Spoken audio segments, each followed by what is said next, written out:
This has been a pretty popular video. A lot of people have been wanting me to watch this. Narc, who's been one of the most outspoken and the biggest prophet of Ashes of Creation, says that he's going to be saying it's his last Ashes of Creation video. Apparently the copium's run out. Hey, what up, boys? So I make this video with quite a heavy heart, and it's not one that I thought I'd ever make. It seems my time covering Ashes of Creation has come to an end, and from this point onwards, I will be distancing myself from the alpha, its community, and the developers. I'm sure there are many questions as to why I'm doing this, so today I'm going to explain why and set expectations for this channel's future. Now, this all started about a year ago, when Intrepid Studios announced that they would be stopping their 250 pack sales temporarily in order to generate a huge amount of FOMO, or fear of missing out, as they continued to show live streams of the game's so-called development. I knew back then that miscommunication or straight up lies were being utilized in order to hide the truth. I've seen it before. What's he gonna do next? What's he gonna do? Is he gonna stop selling Alpha 2 keys and then reintroduce Alpha 2 keys again 2 months before the Alpha 2? Is that what he's gonna do next? Holy shit, just like he did with Alpha 1. Did you guys remember that? Lo and behold, just as I knew it would... I don't think that's a problem. Is that a problem? Yes, why is it a problem? So if he stops selling something and then he starts selling it, I don't think that's not enough. The pack sales came back not only in the form of a much lower price, but it also came in the form of 3 phases, delivering a very underdeveloped alpha release that had been promised to us these last 4 years under the price of $250. Leading into this, I had very little interaction with Stephen J. Sharif because I have no interest in actually talking to the man. This is why I didn't do interviews or accept any behind-the-scenes information, because I simply do not care. My priority is making entertaining videos for you, and I didn't feel like doing an interview or having information really helped me in that regard. I loved seeing the game be developed from a normal person's point of view, and I take pride in the fact that I am just a normal guy looking in on this game's development. I think it gives a very relatable and unique perspective that no other content creator really has. My priority is making entertaining videos in a way that I find funny, poking at the state of the game and how much of a potential scam it could be. This has been a very... I think this happens with a lot of people who get really invested into something, is that once they get really invested into it, and then the thing that they're really invested to doesn't live up to the expectations that they have set for it, they then kind of like turn on it. I think it happens, I've seen this happen a lot with streamers. It's a very common phenomenon that happens where people get like really emotionally invested into like a stream or into like a person or into a movie or a show or something, and then the show diverges from what they want it to be, and then it causes them to basically just like totally get angry, right? And I think that like, especially with Narc, like he got very emotionally invested into Ashes of Creation, and I think in doing so, he created unrealistic expectations for the game. Successful format because it plays on the irony of a project that is charging $250 but has full control over the narrative, despite how ridiculous everything seems, showing amazing showcases that completely blew our minds. More on this later. This is YouTube. I work for myself. I'm not sure necessarily if it's like them controlling the narrative if he's making this video, right? I mean, they're obviously not controlling the narrative if he can make this video. So, and of course they're going to talk about the positives, but and no NDAs. Well, they did. The problem is not Narc being emotionally invested, but Steven straight up lying to the community. Okay, well, we'll get to that then. No way paid or obligated to praise the game disingenuously. Ashes of Creation offers a referral program, and in my opinion, by using the referral program, it kind of invalidates your opinions of the game and systems due to the real money incentive that is offered through this scheme, be it... I think this is a invalid point, because you could make this same point for YouTube. I think that if you want to use this point, that making content and promoting the game is popular, and then you have a channel based around the game, you could look at it the same way. a pyramid, Ponzi, or multi-level marketing scheme, it doesn't matter. What matters is that the content creators using it are receiving real-life benefits by utilizing it. They profit off your $250, so of course they are going to bend the truth to incentivize you to buy in. Which leads me into the current state of things. Personally, I don't think Phase 1 was in an acceptable state to test the game. It was I think that also his logic with that is accurate and it tracks. If you have a vested interest in something, then you would be more likely to expand on it and explain it in a way that's positive. Yeah, that's accurate. It's a bias. It is. He's right, but I think you could also extend that bias to making YouTube videos as well. So it's very hard to say that anybody with one of these creator codes is biased. I don't think that that's fair, because you could apply that to YouTube as well. To us as a networking test. Yet, now that the Phase 2 has launched, no networking strides have been made, and their so-called dynamic gridding still isn't implemented, despite being told on multiple occasions it's coming. Initially, we were told it already exists. Right now, dynamic gridding is in place. Right now, what we are doing is we are optimizing, fixing performance around that, and the current goal, which is on target, is that dynamic gridding will be online by the start of Alpha 2. Then we found out that it's coming in late Phase 1, then we're told that it's coming at the launch of Phase 2, yet here we are in Phase 2, and all they've done is delete 5 of their servers and claim they've doubled their server workers. They now claim that they have 6K players per server, yet I find it hard to believe that there are even 6,000 players logged in at all, because the whole 1.2 thousand kilometers squared, or 18 biomes, are supposed to host 8 to 10,000 players. So how can just one biome have 6,000? Unfortunately, the state of the networking makes the combat, arguably Ashes of Creation's main strength, completely unplayable, and thus causes the test to feel tedious and boring. But it's just an alpha.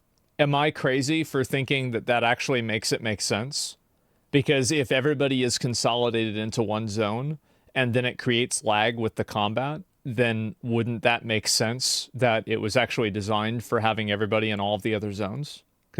So basically, the assertion is that there's no way that there's that many people in the area, because if there was, how does that make sense? Because the game is intended for 8 to 12,000 to be in all zones, and it's only in one zone. But it would logically track that the combat would be dysfunctional because there would be too many people in one zone, because it's intended for more people to be in more zones. I also think that it's still a problem that the combat is dysfunctional. It would lag. Yeah, it would lag.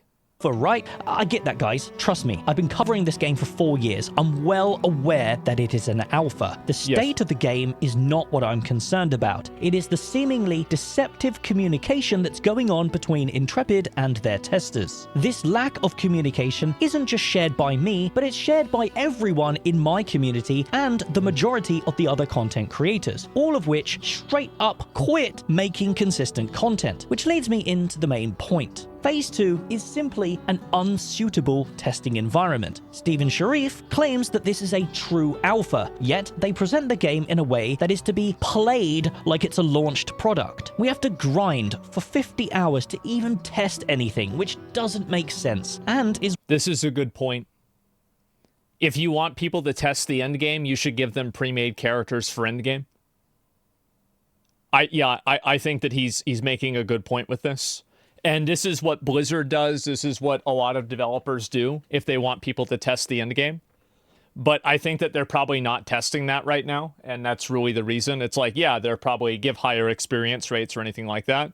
And so, and I can see why they didn't do that also, but you have to keep in mind that if you have a system where people start at level 1 and you're trying to calibrate the experience gains and everything, you're going to have people that are only going to be playing the low levels primarily, right? And that's just what's going to happen. why testers are dropping like flies, because we already did this and tested it all in phase 1. So why did they wipe us and add no additional systems for us to test? To me, the vassal system or level 4 nodes would be one of the main reasons to wipe the servers, yet the vassal system or level 4 nodes weren't even introduced this phase. I think it's fair. They It's fair for him to be demoralized for the server getting wiped and not wanting to re-level. I know I felt that way with like WoW betas, where like I leveled to maybe the max level in the alpha, and then the beta comes out, and I don't want to level to max level again because I just already did it. Or like I felt that way with like I think it was Wrath of the Lich King, the beta. I was like, okay, I'm gonna log on to this for like one day, and like I don't want to level to 80 because I'm just gonna wait for the game to come out. So they literally let people test the game for free after paying $500 for it instead of hiring people and paying them. Let me just finish. Let's focus on things like one at a time. You re-leveled in New World a few times. Fuck you. You're right. But the last time I got paid for it. Okay. claim that they're not going to wipe at all. They are instead just going to introduce new servers. So what's going to happen to those old servers? They claimed prior to Phase 2's launch that at the launch of this phase, the desert was going to receive an expansion. I am just going to be talking about what's going to land. I do think that like there's an issue, and it seems very obvious that Steven generally talks about things and he shoots from the hip, and he just kind of discusses things as like casual conversation. And I think whenever you discuss things as casual conversation, you have people that are like hanging on to your every word, and they're waiting for you to say something that they agree with or disagree with. And what ends up happening is that you might say something that you might want to be true, but ends up not being true for whatever reason. And like you see a lot of like, because Steven is a salesman, I think he's a very good salesman, but there's a problem always with like dissonance. And this happens, by the way, this happens with like every video game. Like in a lot of games, there are things that are promised originally that end up not happening. This isn't something that's exclusive to Ashes of Creation. It happens a lot with World of Warcraft, particularly, and also it happened with New World as well. So in No Man's Sky, yeah, right, and I think that's another example. And so like I think that's why the Sean guy from Hello Games got so much hate early on in No Man's Sky. Exactly, yeah. And I think that's fair to criticize the communication and the way that it's communicated, but just because something's communicated in a bad way doesn't necessarily mean that it was intended to be like misleading. So we'll listen to the rest of it. And on December 20th, we're going to go through what systems are going to land. Come December 20th, let's talk a little bit about what we have coming up for December 20th, right? The desert as well. The desert is probably going to receive a little bit more love than the tropics will, given that its assets are obviously a bit more developed than the tropics location. This prompted people to finally expect some remnants of the desert showcase that was shown in 2022. Yet what we received was this, an empty wasteland that could be generated in Unreal Engine 5 in seconds, with the Winstead and Mirrorleth nodes being copy-pasted onto them, slightly rotated. The state of the desert has obviously sent a lot of people into a confused frenzy, with Reddit... That's fair. That's completely fair. Of course people are going to think that. Yeah, of course.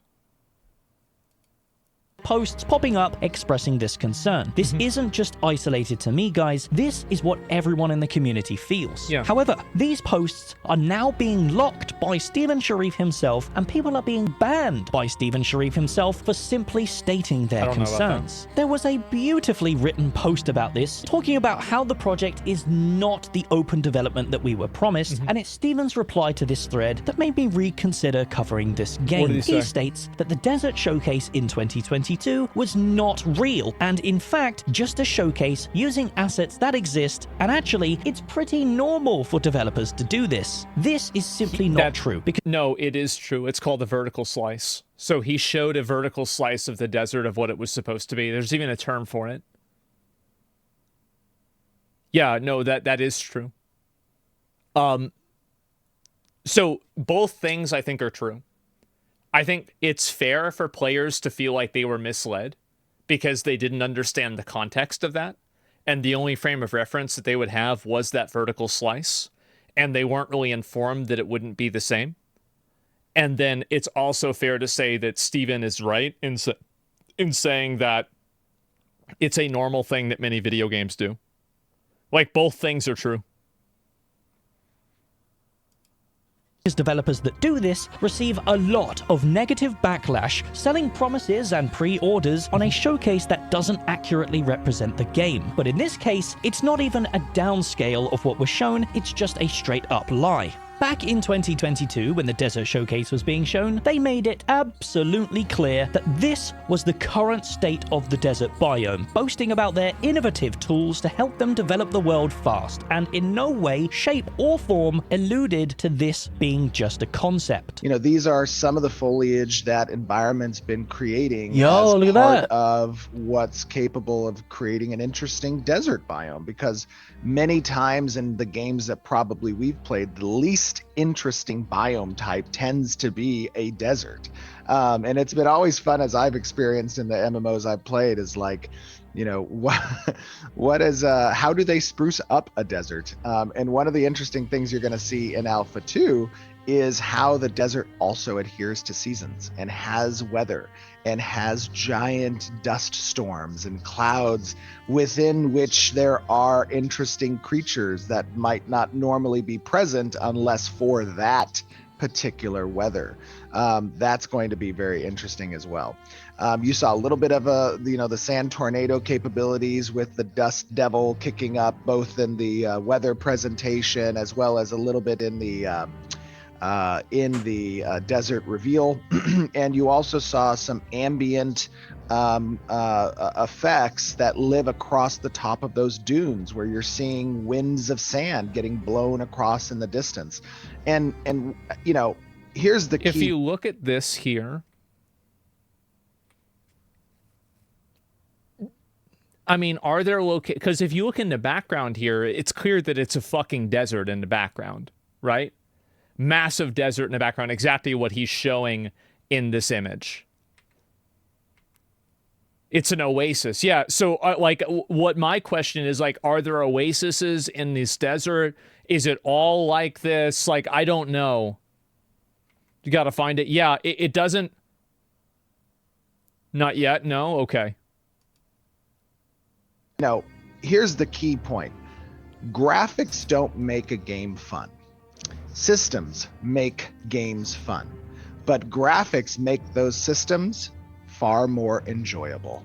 This, in fact, extends to all showcases in the last 4. So I do think that it's really, and this is one of the things, like, so just so you guys can get like kind of my bird's eye view of this, I really support Ashes of Creation, and I like Steven a lot, and I don't think that he's a scammer at all.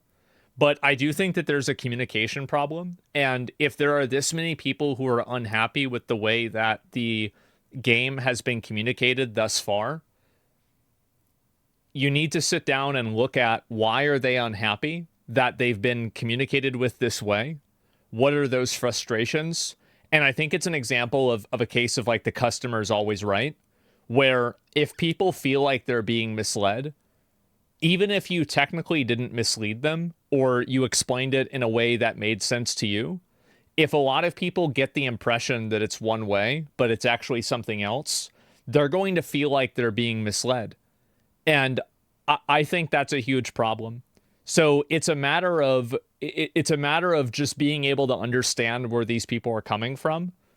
And I do think that there is a degree of like every time that a game comes out, there's like the hype phase and then like the complaining phase. Sure. Stop sucking up, Mr. Payroll. You realize that I don't have a creator code, right?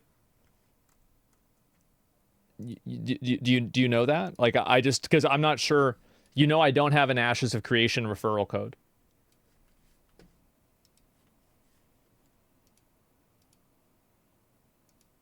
Like, I just want you to know that. I don't think it's a scam. I think it's poor communication. Yeah. I think so, too. And so, anyway, I think that's what's happened. And it's not about being misleading. It's Steam says this is the current state. It's Steven saying this is the current state of the game. Well, it's pre-made assets that are not, in fact, in the game.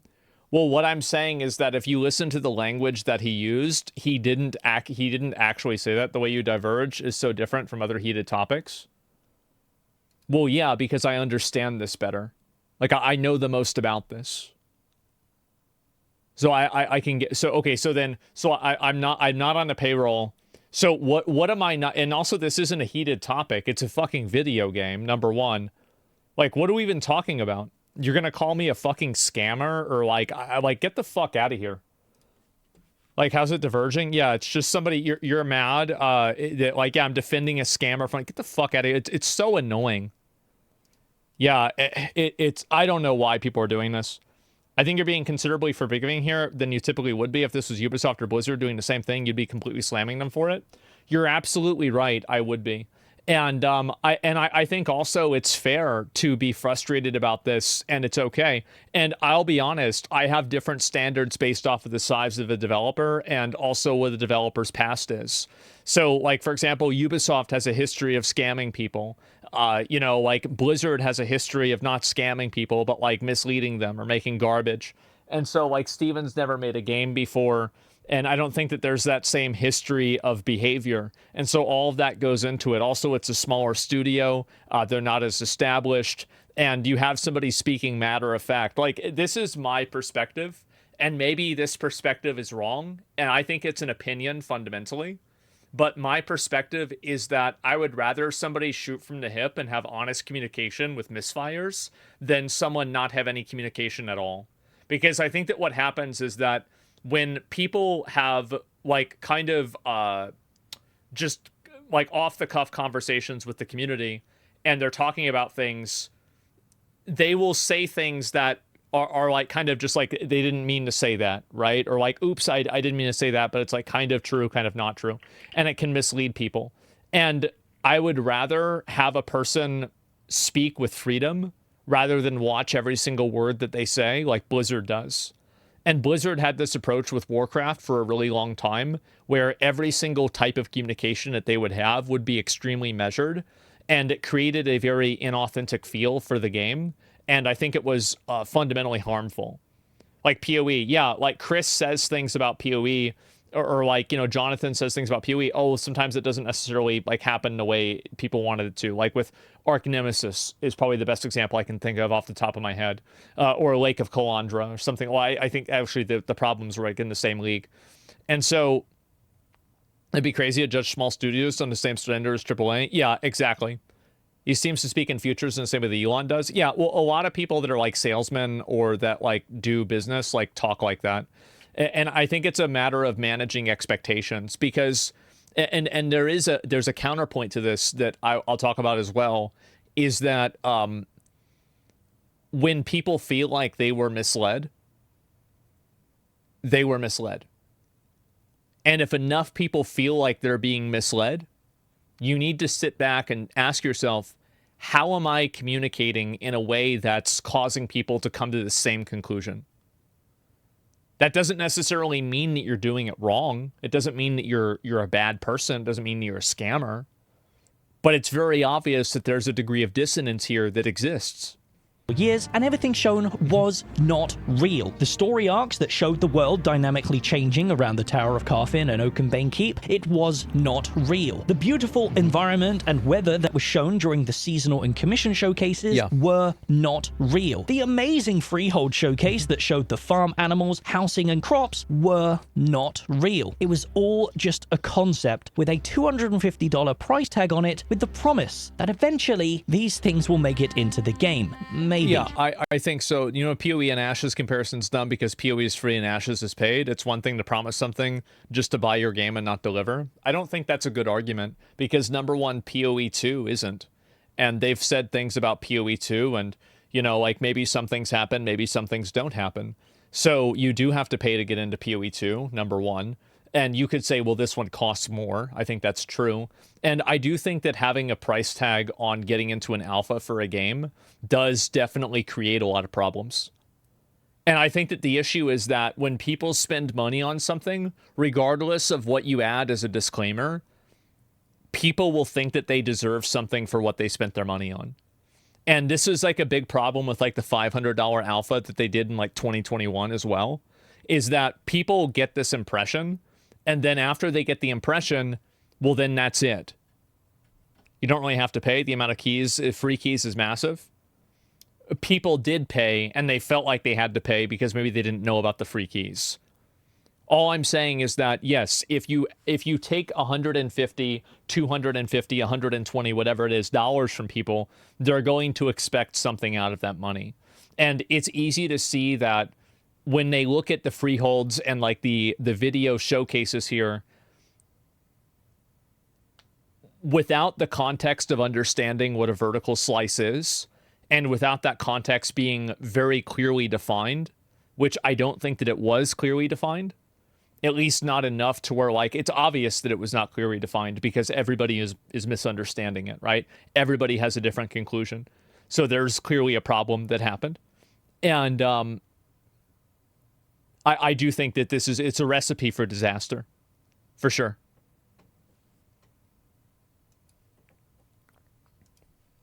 How many of you chose to support the project based on the expectation that the showcases were what they had at the time you pledged, not what will come in 6 years from now? You cannot act like Chronicles of Valeria and not expect backlash from this. But the main thing that is causing me to step away isn't the state of the game. The main thing is that whenever stuff like this is brought up by me or any community member, the narrative is that it's just an alpha, and therefore it's okay. It's not okay. It wasn't okay for all previous Kickstarters to do this, so why is it okay for Ashes of Creation? For Stephen Sharif to sit there on Reddit and call me an uninformed content creator who can't... Is it okay for the... I feel like with a lot of the... Let's be real. When we're talking about like scam Kickstarters, Ashes of Creation is in a completely different league than that. Like, if you look at Dreamworld or you look at Chronicles of Illyria, these games were insanely fucking bad. Like, it was not even remotely close. It was not even like, this is not even like 1/100th. Feels like they put effort into it. Yeah, exactly. It's still in a league. It's definitely not what it was. I'll read the comment that Steven made. Give me 1 second.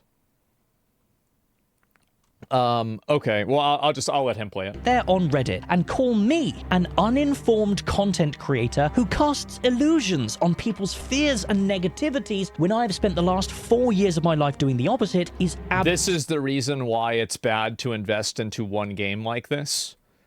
It's because people get emotionally invested into it. I'll read the rest of the comment here.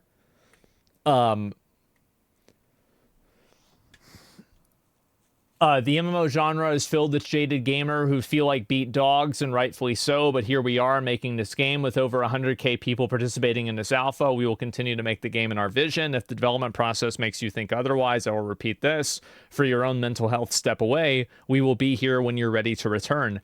I think that's pretty fair. Am I crazy for thinking that's fair? It's passive-aggressive? Well, of course it's passive-aggressive. Yeah, of course. It definitely is. That's not how you communicate to a customer. I'm going to be honest, I don't think it's that big of a deal. And I think that it's not great to say that, but it's what I said earlier. It's that to say that like one content creator is like wrong about something, I don't think it's that big of a deal. Like I've had people at Blizzard say I'm wrong or I'm stupid. I don't care. Yeah, even the president of Blizzard said he's like, oh yeah, of course Asmon doesn't like raiding because he sucks. Like, I'm like, okay, sure. Yeah, right? It's like, I would be like, that's fine with me. It's not just him. Yeah. You don't communicate that way to a customer paying premium price for an alpha. I don't think that's a good way to look at things. And I see what you're saying. And you bring up a good point, but at the same time, I don't like the idea that because somebody pays you money, you can be disrespectful or rude or entitled. I don't. And even though when you pay money, you are kind of entitled to something. That's why you paid the money. But I don't think that you're entitled to that type of treatment.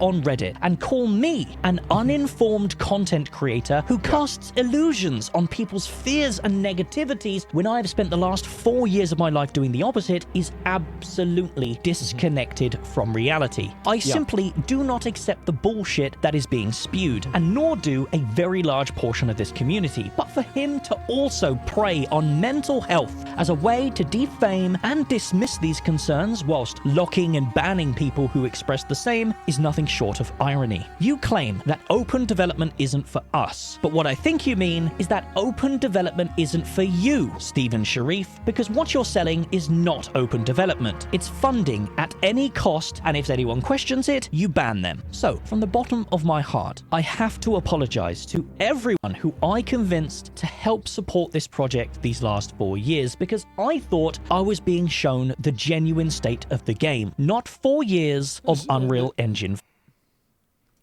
fakery. Now, let's not. I think this is way too much. Like, I feel like maybe like see what Steven's doing maybe in a few days, like see if he's willing to talk about it. Maybe talk to Narc too. I think this is just this is way too much. Like, yeah, I mean, because it's like at the end of the day, like I think everybody wants the game to be good. Nobody wants it to be a scam. And I don't think it's even in Steven's best interest for it to be a scam, to be totally honest. Like, look at the guys that made Black Myth Wukong. Fuck. Look at the guys that made My Side. The most successful, the easiest way to make a lot of money, not the easiest way. The way to make the most money is to make the best game. That's just the truth. So it's really in nobody's best interest for the game to be bad. It's not in Steven's best interest. It's not in Narc's best interest. It's not in my best interest. So it's unfortunate that things have become so extreme. And I can see how Narc feels insulted and he feels like he's been slighted. I understand that. I do. Steven commented on the video. No, I'll look at it. I'll look at what he said. But he isn't making the game to make money. He's making money to make the game. It's a fucking scam. Well, of course he's making money to make the game. Because how would he afford to make the game if he didn't make money? What do you think? Like, I mean, yeah, that's true. You're right. Because he said the game is funded. Yeah, he was. I think Steven's wrong. I think him putting $30 million into it. I think that it's going to cost way more than that. And I think that the best frame of reference for that is Star Citizen. If you look at Star Citizen and you see the amount of money that Star Citizen has cost and the fact that it's still not out yet, and then you look at the other developments of games, like, for example, Assassin's Creed Shadows, $30 million doesn't even crack the surface. They need more money to make this game. And I don't like, and so Steven basically has two approaches to make the game, right? Maybe 3 or 4 if you want to count in different monetization methods. But the two main methods of making the game are release a very weak product or seek investment, or actually there's a third option, which is what he's going with, which is try to get fan funding. That's the same with Star Citizen. And so, a minimum viable product? Yeah, I think so. And so, that's the way I see it. It's a little cash shop? Yeah. Star Citizen built a custom engine from scratch, though. I think the scale is completely different. Great. I agree with you. Let's say it's only 200 million. Star Citizen is not finished yet, and it's at $800 million. I'm just saying that it's going to cost, like, is there anybody here who's actually disagreeing to think that an MMO is going to cost more than $30 to $50 million? Of course it's good.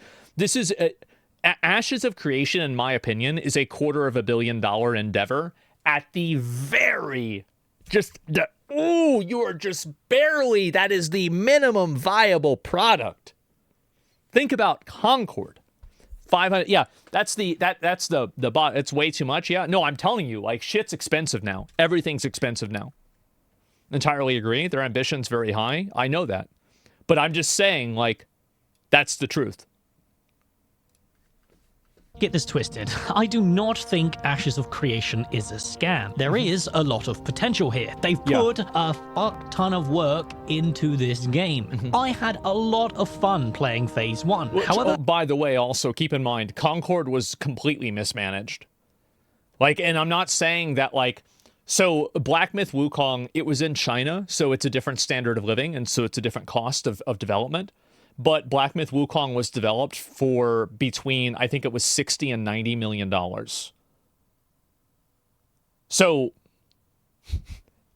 you know, it's not like you have to spend $1 billion to make a good video game.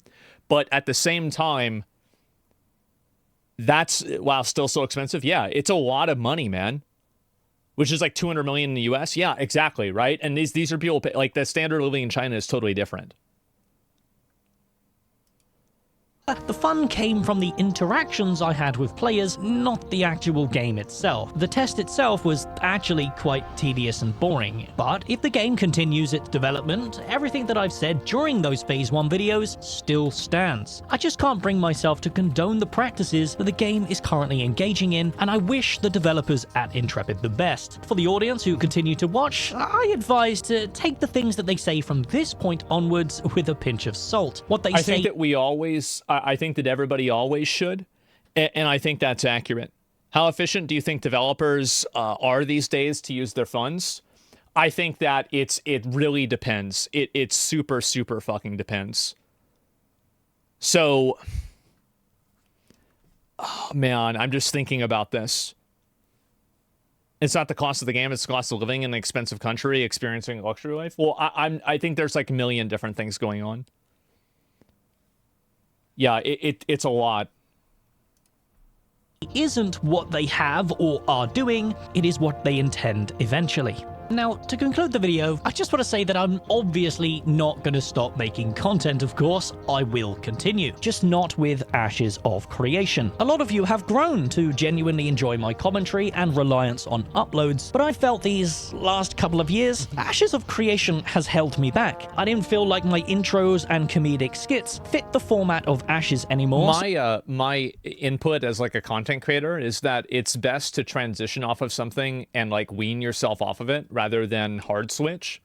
And so like what I did and like what XQC did and like what Chance did, Soda Poppin', is that as streamers, like you remember this a lot, like XQC would go live and play Overwatch for 8 hours and then he would play a variety game and like go down in viewers. And he did that for like 6 months to a year. And then eventually the variety games, he kept a lot of viewers. And then, you know, he played like Dark Souls 3 and like then he had a good amount of viewers. And then I remember the big one was Valorant. Valorant in 2020, like he went up to like 200K viewers, which was like obviously for drops and everything. But that really put him on the map. And then Chance did the same thing, is that he would play WoW and then he would play other games. That's what I did too. And so like that's why Queso's doing well. Well, in some cases, yeah, it is. And I just confirmed this. Steven actually just messaged me. He said 100% willing and able to discuss whenever you want. Okay, let's do that in the next few days. I'll follow up with Steven off stream, maybe talk with Narc and see what the best way of doing this is, because I do want to see this game be successful. And I want to make sure that like everybody understands what's going on. Yeah, so like he's watching, like he hears all the feedback. Yeah, because at the end of the day, I feel like this has gotten a bit personal, and it's unnecessary, and it's like who does this benefit, right? Who does this serve? I think almost nobody, right? Maybe talk to Thor too, see what he has to say. And yeah, I don't really see the problem with doing that. I think it's in everybody's best interest. So yeah. And anyway, so couples counseling, okay. Well, anyway, well, here's what I'm saying is that Like for Narc, like going back to like the YouTube thing, I think that he should start transitioning away, but he shouldn't stop making content for Ashes entirely. He should try, he should try to just kind of move away from it casually. And I hope he knows, like, I'm like super busy and like I'm super antisocial, but like if he wants to reach out and talk about it or whatever, like I'll do my best to try to like give him some insight from like what I've learned over the years. Anyway, we'll move on. So I stopped them completely, only to bring them back a couple of months ago to the joy of the viewers.